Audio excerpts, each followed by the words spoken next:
Hello friends, स्वागत है आपका हमारे YouTube channel GK with me में। तो आज के इस क्लास में हम पढ़ना शुरू करेंगे मरीन पॉल्यूशन के बारे में, जो कि आपके एग्जाम के पॉइंट ऑफ व्यू से जरूरी रहने वाला है, क्योंकि आपके सिलेबस में दिया गया है।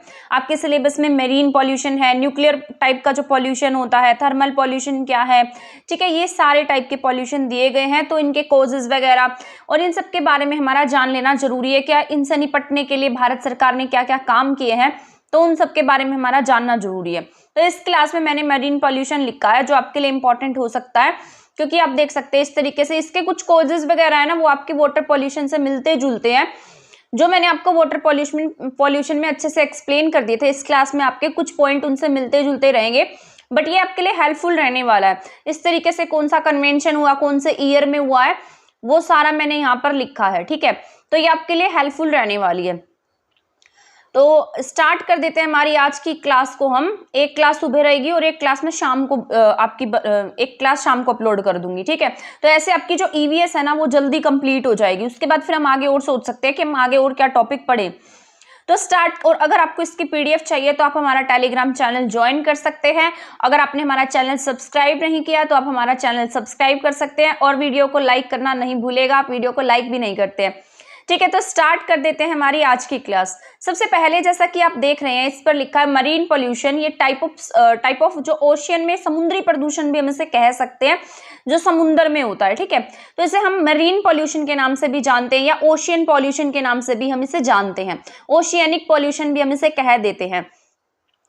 ये होता क्यों है, मतलब किसी भी क्षेत्र में, मतलब जो मरीन क्षेत्र होता है, जहां पर जो समुद्री एरिया है, वाटर एरिया है, जब उसमें अनवांटेड मटेरियल शामिल हो जाते हैं, तो उससे क्या हो जाता है, वहां का जो भी मतलब वाटर है या फिर जो समुद्र है, वो क्या हो जाएगा, वहां पर पॉल्यूटेड हो जाता है। जब ओशन में हम बहुत ज्यादा ऐसे कूड़ा करकट फेंक रहे हैं, कूड़ा करकट फेंके जा रहे हैं, तो वहां पर क्या होगा, उससे पॉल्यूशन क्रिएट हो रहा है। तो यही सब किसका कारण बनता है, समुद्र प्रदूषण का कारण बनता है। अब यहाँ पर समुद्री प्रदूषण किस किस वजह से होता है, जैसे यहाँ पर भी मैंने एक टाइप की डेफिनेशन ही लिखी है, तो यहाँ शॉर्ट फॉर्म में लिख दिया मैंने इसे। जैसे समुद्री प्रदूषण है, समुद्री प्रदूषण अपशिष्ट पदार्थों को शामिल करता है। मतलब इसमें क्या क्या होते हैं, जो ऐसे वेस्ट होते हैं, ठीक है, अपशिष्ट पदार्थ होते हैं, जिसमें जीवित संसाधनों को क्या हो सकता है, खतरा हो सकता है, ठीक है। यानी कि उसमें रहने वाले जो ऑर्गेनिजम्स हैं, जो लाइफ है, जो स्पीसीज है, उन्हें क्या होगा, इससे खतरा हो सकता है। मत्स्य पालन में बाधा हो सकती है। आपको पता है समुद्रों में बहुत ज्यादा फिशेस वगैरह पाई जाती हैं, और हम मतलब उसका जो वाटर है, उसकी उपयोगिता में क्या आ जाएगी, कमी आ जाएगी, यानी कि हम उसका कम यूज करेंगे, यानी कि जैसे वहां पर जो रहने वाली लाइफ है वो ज्यादा इफेक्ट होंगी। इसके बाद है सबसे बड़ा कारण क्या है, समुद्र प्रदूषण का सबसे बड़ा कारण क्या होता है। यहाँ पर जैसे कच्चे नाले वगैरह हैं, जो भी सीवेज वगैरह का काम है, कच्चे नाले हैं, जो जहां से कूड़ा करकट वगैरह जाता है, तो वो सब जाकर किस में मिल जाता है, आपके समुद्र में मिल जाता है, जो किसका कारण बन रहा है, आपके समुद्री पॉल्यूशन का, या मरीन पॉल्यूशन का कारण बन रहा है। या फिर जो सीवेज वगैरह होता है, तो वो सब किसका कारण बनता है, आपके यहाँ पर ये कारण बनता है आपके मरीन पॉल्यूशन का। इसके कॉजेस क्या क्या है, मतलब इसके क्या क्या कारण है, किस वजह से, कौन से ऐसे रीजन है जिसकी वजह से आपके मरीन पॉल्यूशन बढ़ता जा रहा है। ये ना आपका कुछ कुछ वाटर पॉल्यूशन के जैसा रहेगा। जैसे मैंने आपको वाटर पॉल्यूशन जब पढ़ाया था ना, तो उसमें मैंने आपको जो भी समुद्रों में जैसे पॉल्यूशन फैल रहा है, उन सब के बारे में भी पढ़ा दिया था। बट यहाँ पर भी मैं आपको पढ़ा देती हूँ, यहाँ भी मैं आपको एक बार रिवाइज करा देती हूँ, क्योंकि आपके लिए हेल्पफुल रहने वाला है। जैसे इसमें ऑयल स्पिलिंग है, यानी कि जो तेल के टैंकर वगैरह हैं, वो क्या हो रहे हैं, समुद्र में उलट जाते हैं, जिससे वहां पर रहने वाले जितनी भी स्पीसीज हैं, उनको खतरा होता है। आगे मैंने इसके बारे में लिखा है फर्टिलाइजर्स क्या है, इसमें प्रेजेंट न्यूट्रिएंट, जैसे फर्टिलाइजर्स होते हैं, जब फर्टिलाइजर्स का हम यूज करते हैं, तो वो क्या होते हैं, जैसे रिवर्स वगैरह के पानी में मिलकर, जैसे बारिश आएगी, बारिश से वो कहाँ फ्लो करेंगे, रिवर में फ्लो करेंगे, रिवर से फ्लो करके फिर वो कहाँ तक पहुंच जाते हैं, समुद्रों तक पहुंच जाते हैं, जिससे वहां पर क्या हो जाता है, यूट्रोफिकेशन हो जाता है। ये मैंने आपको पहले भी बताया था कि यूट्रोफिकेशन क्या होता है। जब मैंने आपको वाटर पॉल्यूशन पढ़ाया था, तब मैंने आपको यूट्रोफिकेशन के बारे में मैंने आपको बताया था कि जैसे रिवर होता है, रिवर में बहुत ज्यादा न्यूट्रिएंट्स हो जाते हैं, यानी कि जो भी जैसे फास्फोरस, नाइट्रोजन, इन सब की मात्रा, कार्बनिक अपशिष्ट जो होते हैं, उनकी मात्रा बढ़ जाती है, तो वो क्या हो जाता है, यूट्रोफिकेशन होता है, ठीक है। ये मैंने आपको पहले वाटर पॉल्यूशन में बता दिया है। गल्फ ऑफ मैक्सिको है वहां पर देखने को मिलेगा, बाल्टिक सी में देखने को मिलेगा, क्योंकि वहां पर न्यूट्रिएंट्स की मात्रा क्या है, बहुत ज्यादा होती है। जब आपके जो भी उसमें रहने वाले जो बैक्टीरिया हैं वो ऑक्सीजन की डिमांड ज्यादा करने लगते हैं, जब ऑक्सीजन की डिमांड ज्यादा करेंगे तो बीओडी होता है, ये मैंने आपको बताया था, और वहां पर न्यूट्रिएंट जो है वो बहुत अधिक मात्रा में पाया जाता है। तभी वो जो रिवर है, लेक है या कोई भी वाटर बॉडी है तो उसे हम क्या कह देते हैं, यूट्रोफिकेशन कह देते हैं। ठीक है, तो यहाँ पर इससे क्या होगा, न्यूट्रिएंट ज्यादा होंगे तो उस जो वाटर बॉडी है वहां पर क्या हो जाएगा, यूट्रोफिकेशन होगा। इसके बाद है सॉलिड गार्बेज। अब यहाँ पर सॉलिड गार्बेज में जब मैं आपको सॉलिड वेस्ट मैनेजमेंट पढ़ाऊंगी तब आपको ये अच्छे से समझ में आ जाएगा। इसके बाद जो नेक्स्ट क्लास में आपको पढ़ाऊंगी इसमें मैं आपको सॉलिड वेस्ट मैनेजमेंट के बारे में ही पढ़ाऊंगी, क्योंकि वो आपका इंपॉर्टेंट है, उसको आपका समझना भी बहुत जरूरी है। तो सॉलिड वेस्ट मैनेजमेंट, जो सॉलिड गार्बेज है, सॉलिड गार्बेज में आपका प्लास्टिक बैग्स आते हैं, पैकिंग मटेरियल आता है, ये सभी क्या है, मेरीन स्पीसीज के द्वारा खा लिया जाता है। जैसे प्लास्टिक वगैरह के बैग्स है तो हम क्या करते हैं, उस ओशियन में, उस वाटर बॉडी में जो प्लास्टिक्स बैग हैं वो इस ऐसे ही फेंक देते हैं। ठीक है, उसको हम अलग से मतलब उसका वो आपको पता है वो डिग्रेड नहीं हो पाते हैं। ठीक है, और वो हमारे लिए बहुत ज्यादा हार्मफुल होते हैं, और वैसे ही वो जो समुद्र में जो भी स्पीसीज रह रही हैं उन सब के लिए भी क्या है, बहुत हार्मफुल रहने वाले हैं। तो वो उनको तो नहीं पता, उन स्पीसीज को तो नहीं पता होता ना कि हमारे लिए हार्मफुल है या नहीं है। तो जो प्लास्टिक के बैग्स हैं, पॉली बैग्स हैं, पैकेजिंग मटेरियल्स हैं, वो सब क्या होते हैं, उनके द्वारा कंज्यूम कर लिए जाते हैं। तो पहले कुछ मतलब अंदाजा लगाया गया था कि इनकी जो डेथ है ना वो पॉली बैग्स को कंज्यूम करने से हुई है। तो किस तरीके से जो प्लास्टिक बैग्स हैं उनकी लाइफ को खत्म कर रहे हैं। इसके बाद मैरीन स्पीसीज के द्वारा खा लिए जाते हैं, जिससे मैरीन स्पीसीज, वहां की एंडेमिक स्पीसीज की क्या हो जाती है, डेथ हो जाती है। इसके बाद सीवेज डिस्पोजल, ये बहुत बड़ा कारण है सीवेज डिस्पोजल का। इसमें जो न्यूट्रिएंट्स है ना वो बढ़ जाते हैं। सीवेज डिस्पोजल में आपको पता है इसमें बहुत ज्यादा कार्बनिक पदार्थ होते हैं सीवेज में, तो इसमें क्या होता है, बहुत ज्यादा न्यूट्रिएंट्स होते हैं। तो न्यूट्रिएंट्स ज्यादा होंगे तो उसमें यूट्रोफिकेशन होगा, तो वहां पर बीओडी का जो लेवल है वो बढ़ जाएगा, क्योंकि जहां जिस भी वाटर बॉडी में न्यूट्रिएंट ज्यादा होते हैं वहां पर जो बीओडी है वो आपको बढ़ा हुआ मिलता है, यानी कि वो आपको पोल्यूटेड मानी जाएगी। जहां पर भी बीओडी का लेवल ज्यादा होगा वो जो वाटर बॉडी है वो कैसी मानी जाती है, पोल्यूटेड मानी जाती है, क्योंकि वहां पर न्यूट्रिएंट्स की संख्या ज्यादा हो जाती है, कार्बनिक पदार्थ बहुत ज्यादा हो जाते हैं। ठीक है, इसके बाद है टॉक्सिक केमिकल। टॉक्सिक केमिकल क्या होते हैं, toxic chemical man made chemical हम कह सकते हैं, जो हार्मफुल होते हैं, जो कहीं ना कहीं मैरीन स्पीसीज को, वहां के एनिमल की स्पीसीज को खतरा पहुंचाने का काम कर रहे हैं, वो सब क्या होते हैं, टॉक्सिक केमिकल होते हैं। इसके बाद है यहाँ पर रेडियो एक्टिव वेस्ट, जो रेडियो एक्टिव सब्सटेंसेस होते हैं, भारी धातुएं होती हैं, जैसे मैंने आपको बताया था कैडमियम है, स्ट्रांसियम है, ठीक है, यूरेनियम है, ये सब रेडियो एक्टिव वेस्ट होता है। रेडियो एक्टिव मेटल्स भी हम उसको बोल सकते हैं, जो हम ऐसे ही वाटर बॉडी में मतलब ऐसे ही बहा देते हैं। इसके बाद है अंडर वाटर नॉइस, ये भी मोस्ट इंपॉर्टेंट है। जैसे समुद्री जो समुद्र का जो जल होता है, जैसे समुद्र है, समुद्र में हम क्या लेकर जाते हैं, बहुत सारे बड़े बड़े समुद्री जहाज लेकर जाते हैं, सेस्मिक जो सर्वे करते हैं समुद्र में, जिससे क्या होता है, बहुत ज्यादा साउंड क्रिएट होती है। तो वो साउंड कहीं ना कहीं जो वाटर में रहने वाली स्पीसीज है उनको इफेक्ट कर रही है। जैसे हम यहाँ पर रहते हैं तो बहुत ज्यादा व्हीकल्स चलते हैं, बहुत भारी जो साउंड होती है तो हमारे कानों को बुरी तरीके से प्रभावित करती है, नॉइस पोल्यूशन क्रिएट करती है। उसी तरीके से जो वाटर में रहने वाले स्पीसीज है उनके लिए भी नॉइस क्या होती है, खतरनाक होती है। तो वहां की स्पीसीज को बहुत बड़ी मात्रा में इफेक्ट कर रही है। इसके बाद ओशियन माइनिंग हो रही है, मैंने आपको बताया था, ये मैंने आपको वाटर पॉल्यूशन में भी बता दिया था कि समुद्री माइनिंग कर रहे हैं हम, कुछ जो भी पदार्थ वगैरह वो निकालने के लिए, जैसे मान लीजिए हीरे वगैरह निकालने के लिए जाते हैं, कुछ माइनिंग वगैरह का काम कर रहे हैं। ठीक है, तो उसकी वजह से भी क्या होता है, वो सिलेनियम गैस निकलती है जो हमारे लिए हार्मफुल होती है, वो मैंने आपको बताया था। ठीक है, तो ओशियन माइनिंग भी इसका बहुत बड़ा कारण है। शिपिंग कॉरिडोर बनाते हैं, अब ये शिपिंग कॉरिडोर इस तरीके से बनाने के लिए, मान लो शिप को एक यहाँ से यहाँ पर लेकर जाना है, मतलब इस तरीके से बीच का रास्ता फाइंड आउट करना है। ठीक है, और वहां पर क्या है, कहीं ना कहीं पर कोरल है पड़ी, तो कोरल को क्या करेंगे, पहले उसको जो मशीन्स वगैरह होती है उससे खत्म किया जाता है, फिर वहां से वो शिप गुजारी जाती है, क्योंकि आपको पता है जो कोरल होती है वो थोड़ी उबड़ खाबड़ टाइप की होती है। ठीक है, तो ऐसे शिप को ले जाना पॉसिबल ही नहीं होता, तो इसलिए वहां पर जो पहले से कोरल होती है ना उसको खत्म कर दिया जाता है, तो इसे हम कहते हैं शिपिंग कॉरिडोर। ठीक है, तो वहां पर प्रेजेंट कोरल को हम क्या कर देते हैं, खत्म कर देते हैं, जिससे क्या होता है, वहां का जो इकोसिस्टम है, उस कोरल के जो रीजन में जितनी भी स्पीसीज वगैरह रह रही थी, जो भी वहां का जो इकोसिस्टम था वो क्या हो जाएगा, डैमेज कर रहे हैं हम उससे। ठीक है, इसके बाद है effect of marine pollution. Marine pollution के क्या क्या इफेक्ट पड़ने वाले हैं।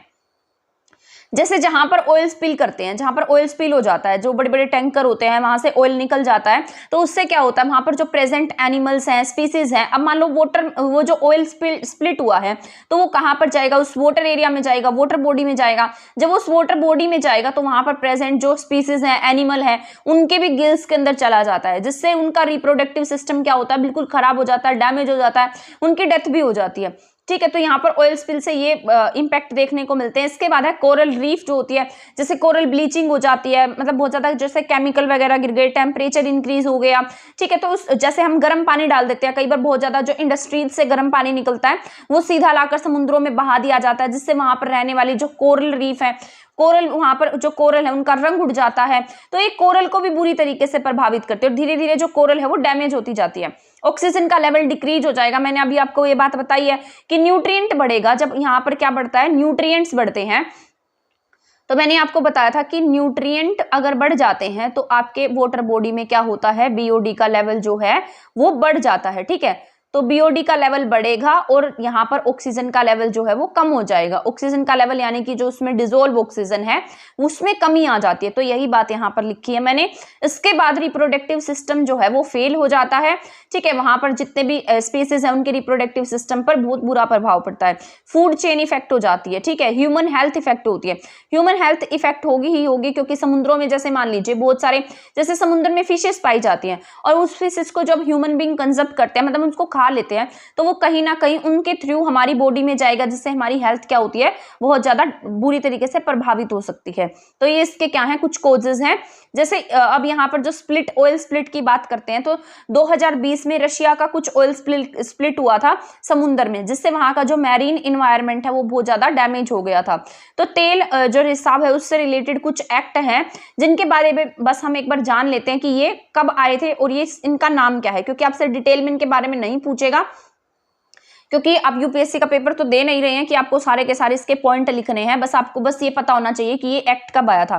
तो जो ऑयल स्पिल है इससे रिलेटेड एक्ट का नाम है इंटरनेशनल, यहाँ पर मैंने लिखा है international convention for prevention of pollution for ship. ठीक है, तो इंटरनेशनल कन्वेंशन क्या नाम है इसका, international convention for the prevention of pollution from ship 1973। तो ये कब आया है, 1973 में आया है। इसके बाद है मार्पोल प्रोटोकॉल 1978, मोस्ट इंपोर्टेंट इसको लिख लेना। तो मार्पोल प्रोटोकॉल कब आया है, 1978 में आया है, ये याद रखना है। मार्पोल वाला कब आया, 1978 में आया है। इसके बाद है यहाँ पर ये international convention for the prevention of pollution of the sea by oil, ये 1954 में आया है। सी बाय ऑयल कब आया, 1954 में आया है। ऊपर हमने पढ़ा है शिप वाला, ये 1973 में आया है। तो शिप वाला 1973 में आता है, मार्पोल इसके 5 साल बाद 1978 में आता है। इसके बाद है international convention for the prevention of pollution of sea by oil. Sea by oil जो है वो सबसे पहले आया, 1954 में ही आ गया था। तो ये बातें आपको याद रखनी है। इसके बाद ये पोलर कोड है, पोलर कोड 2017 में आया है। ये international code for ship operating होता है इन पोलर रीजन में, या पोलर हम इसको वाटर रीजन भी बोल सकते हैं। तो 2017 में है, बस आप ये याद रख लेना कि पोलर कोड जो है वो 2017 में आया है। International code for ship operating है, यानी कि शिप को ऑपरेट कैसे करेंगे, उसका निर्माण कैसे करेंगे, उपकरण पर्यावरण के लिए कैसे मतलब हार्मफुल नहीं होगा, वो इन सब बातों को इसमें शामिल किया गया है पोलर कोड में। इंटरनेशनल मैरीन ऑर्गेनाइजेशन, ये इंपॉर्टेंट है आपका, आपसे पूछा जा सकता है कि ये किसकी ऑर्गेनाइजेशन है। तो ये किसके है, यूएन की ऑर्गेनाइजेशन है। ये शिपिंग के लिए कानूनी ढांचा तैयार करता है कि ऐसे शिप बनेंगे और ऐसे नहीं बनेंगे, तो ये सारे रूल्स वगैरह लगाता है शिपिंग के लिए। तो यहाँ पर ये इंटरनेशनल मरीन ऑर्गेनाइजेशन किसके लिए है, शिपिंग के लिए कानूनी ढांचा तैयार करता है। इसके बाद भारत में 1980 में ऑयल स्पिल को लेकर रक्षा के लिए मैनेजमेंट काम किया गया था। तो ये याद रख लेना, ऑयल स्पिल के लिए इंडिया में 1980 में क्या हुआ है, एक मैनेजमेंट कार्य लाया गया था। इसके बाद है ऑयल स्पिल। ऑयल स्पिल जो है ना, अगर मान लीजिए समुद्र में ऑयल स्पिल हो गया है, इंडिया के रीजन में है, तो उसके लिए काम कौन करता है, तो भारत सरकार का जो गृह मंत्रालय है वो उसका निपटारा करेगा। तो ऑयल स्पिल के लिए कौन काम करेगा, हमारे यहाँ पर गृह मंत्रालय काम करेगा। नोडल एजेंसी कौन है हमारे यहाँ, गृह मंत्रालय। तो आपको ये बात याद रखनी है। इसके बाद लंदन कन्वेंशन कब हुआ है? 1972 में हुआ है। ये क्यों हुआ था तो ये भी हमारा जानना जरूरी है। समुद्री प्रदूषण के स्रोतों के प्रभावी नियंत्रण को बढ़ावा देना, यानी कि जो भी इसको कंट्रोल कैसे करेंगे, जैसे जो मरीन पॉल्यूशन है उसे हम कैसे कंट्रोल करेंगे, उसको कम करना, समुद्री प्रदूषण को कम करने के लिए लंदन कन्वेंशन 1972 में हुआ है। ठीक है, मारपोल वाला कब हुआ? 1978 में हुआ। ये दो याद रखना, लंदन कन्वेंशन 1972, मारपोल 1978। ठीक है, जो सी वाला था कन्वेंशन वो कब हुआ था? 1954 में हुआ था। तो सी बाई ऑयल वाला 1954 में हुआ। तो ये सारी बातें आपको याद रखनी है। इसके बाद में है ग्रीन पीस। ग्रीन पीस किस लिए लाया गया, किससे रिलेटेड है? ये समुद्री जीवों के संरक्षण से रिलेटेड है। तो ये आपसे पूछा जा सकता है कि बताइए ग्रीन पीस किससे रिलेटेड है, तो आप क्या टिक करेंगे? समुद्री जीवों के संरक्षण से रिलेटेड है ग्रीन पीस। इसके बाद ये मोस्ट इंपॉर्टेंट है प्लास्टिक पॉल्यूशन। यहाँ पर इसके बाद एक्ट भी आया है, ये भी मैं आपको बताऊंगी। तो 2006 में संयुक्त राष्ट्र पर्यावरण कार्यक्रम में अनुमान लगाया गया था कि समुद्र के प्रत्येक वर्ग मील में तैरते हुए प्लास्टिक में से 46,000 टुकड़े किसके होते हैं? प्लास्टिक के होते हैं। प्रत्येक वर्ग मील में जो प्लास्टिक के टुकड़े वो कितने हैं? 46,000 है। तो ये बात आपको याद रख लेनी है कि यूएन ने सबसे पहली बार 2006 में कहा था कि जो भी प्लास्टिक है ना वो इतने प्रति वर्ग मील में तैरते हुए प्लास्टिक के कितने पार्ट्स हैं? 46,000 पार्ट्स है। और इंडिया ने इस पर रूल कब लाया? 2016 में इंडिया इसके ऊपर रूल लेकर आया है। इसके बाद है इंडिया और जर्मनी ने भी प्लास्टिक जो एंटरिंग है उसको लेकर साइन किया है। ठीक है, तो प्लास्टिक वगैरह के लिए जो साइन है वो कब हुए हैं, किस किस के बीच में हुए हैं? इंडिया और जर्मनी के बीच में हुए हैं। इसके बाद में नेक्स्ट है द ग्लोबल प्रोग्राम एक्शन। ये ग्लोबल प्रोग्राम एक्शन जो है for protection of marine environment from land based activity, ये किस लिए लाया गया है? ये लाया गया मैरीन जो एनवायरनमेंट है उसको प्रोटेक्ट करने के लिए लाया गया है। ठीक है, इसके बाद यहाँ पर है the global program action GPA for the protection of marine environment from land based activity. जो भी मैरीन एनवायरनमेंट है उसको, जो हम जैसे ह्यूमन एक्टिविटी कर रहे हैं, जो भी हमारे अर्थ पर एक्टिविटीज हो रही है उनसे क्या करना है? प्रोटेक्ट करना है। किसे? मैरीन एनवायरनमेंट को। तो इसे ही हमने नाम दिया है ग्लोबल प्रोग्राम एक्शन। इसको आप याद रख लेना, आप रीड आउट कर लेना बस इसे। इसके बाद है प्लास्टिक वेस्ट मैनेजमेंट रूल 2016। अब आपसे पूछा जाए कि इंडिया जो है वो प्लास्टिक वेस्ट मैनेजमेंट रूल कब लेकर आया है, तो वो 2016 में लेकर आया है। इसके तहत जो प्लास्टिक बैग्स वगैरह है उसको बैन किया जाएगा, मतलब बैन किया गया। जहां भी जाएं अपना बैग साथ में लेकर जाएं। जब भी कोई आपको पॉली बैग्स वगैरह दे तो आप मना कर दे पॉली बैग्स लेने के लिए, अपने साथ में अपना एक बैग रखे। जब भी कोई आपको पॉली बैग देता है तो पॉली बैग नहीं ले, और उसे अपने बैग में उसे कहें कि हमें सामान ऐसे ही दे दो, और अपना एक बैग साथ में रखे ताकि हम क्या कर सके, अपने सामान को मतलब उसमें पुट आउट। ठीक है, इसके बाद यहाँ पर है लोकल बॉडी को, इसके बाद नेक्स्ट है लोकल बॉडी को सेपरेट कलेक्शन करना होगा प्लास्टिक का। जैसे लोकल बॉडीज होती हैं जो मतलब जैसे स्थानीय जो सरकारें होती है, जो पंचायत वगैरह है, नगर पालिकाएं हैं, वो क्या करेंगी? जो भी कूड़ा करकट होता है उसको अलग अलग सेपरेट करें, प्लास्टिक को अलग से सेपरेट करेंगी। इंडिया ने क्या किया है? मारपोल जो है ना, मारपोल जो भी मैंने आपको बताया था, मारपोल कन्वेंशन 1978 में हुआ था। जो मारपोल है उस पर साइन किया हुआ है इसके थ्रू कि हम क्या करेंगे, जो भी ओशियन का जो पोल्यूशन है उसको कंट्रोल करने में हम हेल्प करेंगे। इसके बाद इंडिया ने क्या कहा कि हम सिंगल यूज प्लास्टिक का टारगेट रखते हैं, कब तक? 2022 तक। तभी आपको पता है 1 जुलाई 2022 को प्लास्टिक पर क्या लगा दिया गया? बैन लगा दिया गया। जो पॉली बैग्स वगैरह होते हैं हमारे यहाँ पर, तो उन पर क्या है? बैन है आज। मर्चेंट शिपिंग रूल्स 2009, ये भी आपके शिप वगैरह से रिलेटेड है, शिपिंग से रिलेटेड है, तो आपको ये भी याद रख लेना है कि ये कब आया है? शिपिंग मर्चेंट रूल 2009 में आया था। इसके ऊपर भी इंडिया ने क्या किया हुआ है? साइन किया हुआ है। तो इंडिया हर तरीके से क्या चाहता है कि हमारे यहाँ पर जितने भी ये ओशियन से रिलेटेड जो पोल्यूशन होता है वो क्रिएट ना हो, ठीक है, उसमें कमी रहे। तो ये क्या करेंगे? रिसाइकिल करें, प्लास्टिक मटेरियल का क्या करें? रिसाइकिल करें, उनका रीयूज करें। तो यहाँ पर आज आपकी क्लास खत्म हो जाती है। जो आज हमने पढ़ी है ये आपकी इंपॉर्टेंट रहने वाली है। बस आपको ये, वैसे तो आप ये सारी बातें जानते ही हैं जो मैंने आपको बताई हैं, बट कुछ जो एक्ट हैं, जो ईयर्स हैं, वो आपको याद रखने होंगे। ठीक है, जैसे मैंने आपको जो वाटर पोल्यूशन है उसमें BOD COD ये सारे अच्छे से पढ़ा दिए थे। जैसे अब यहाँ पर मैंने आपको बताया था international convention prevention sea by oil 1954 में आया, मारपोल एक्ट 1978 में आया है। वो जो ऊपर हमने पोल्यूशन वाला पढ़ा है शिप वाला 1973 में आया है। तो ये आपको याद रखना है, मारपोल प्रोटोकॉल 1978 में आया है, शिप वाला 1972 में आया है, सॉरी 73 में आया है। सी बाय ऑयल 1954 में आया है। ये आप याद रख लेना। पोलर कोड 2017 का है। इंटरनेशनल मैरीन ऑर्गेनाइजेशन यूएन की ऑर्गेनाइजेशन है, कानूनी ढांचा तैयार करती है ये शिपिंग का। 1980 में ऑयल स्पिल को लेकर इंडिया ने काम किया था। अगर इंडिया की तरफ से कोई ऑयल स्पिल का काम हो जाता है तो उसके लिए हमारी नोडल एजेंसी कौन रहेगी? गृह मंत्रालय रहेगा। तो ये बात आपको याद रख लेनी है। लंदन कन्वेंशन 1972 में हुआ है, ये भी आपको याद रखना है। ग्रीन पीस रिलेटेड है, जो भी समुद्री जीव हैं उनके संरक्षण से लेकर। प्लास्टिक पॉल्यूशन पे सबसे पहली बार 2006 में संयुक्त राष्ट्र संघ ने बात कही थी। इसके बाद 2016 में हमने जो प्लास्टिक पॉल्यूशन होता है उस पर काम किया।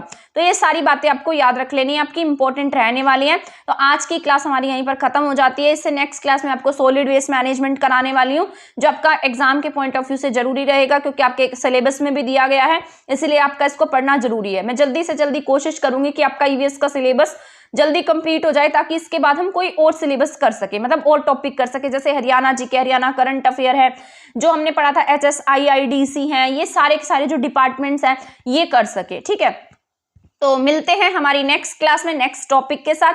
तब तक आप हमारे चैनल के साथ बने रहें। अगर आपने हमारा चैनल सब्सक्राइब नहीं किया है तो इसे सब्सक्राइब कर दे, वीडियो को शेयर नहीं किया है तो शेयर कर दे। थैंक यू, धन्यवाद।